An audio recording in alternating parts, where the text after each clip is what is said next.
Сен бүгін жүздіктерді қосып, азайтуды үйренетін боласың. Тапсырманы тыңда.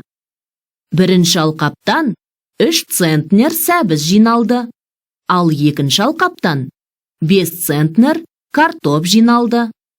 Екі алқаптан барлығы неше килограмм көкөніс жиналды?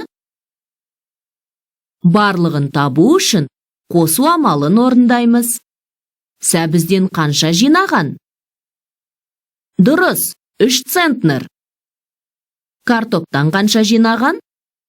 Дұрыс, 5 центнер.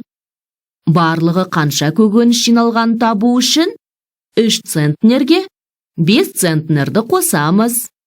8 центнер шығады. Тапсырмада барлығы қанша килограмм көкөніс жиналған деп сұрап тұр. Ендеше центнерді килограммға айналдыруымыз керек. 3 центнерде 300 килограмм бар. 5 центнер бұл 500 килограмм. 300 килограммға 500 килограммды қосса, 800 килограмм шығады. Сұраққа жауап береміз. Екі алқаптан барлығы 800 килограмм көкөніс жиналды.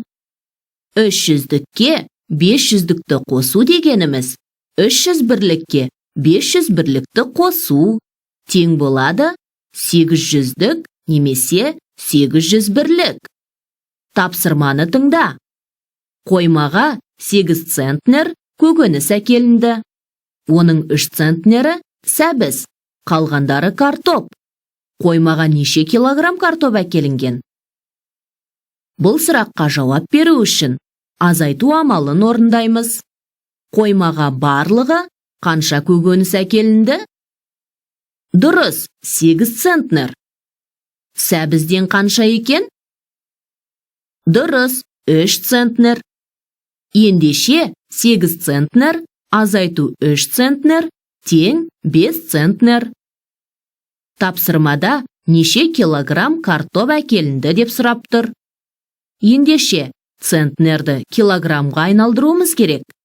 8 центнер бұл 800 килограмм. 3 центнер бұл 300 килограмм.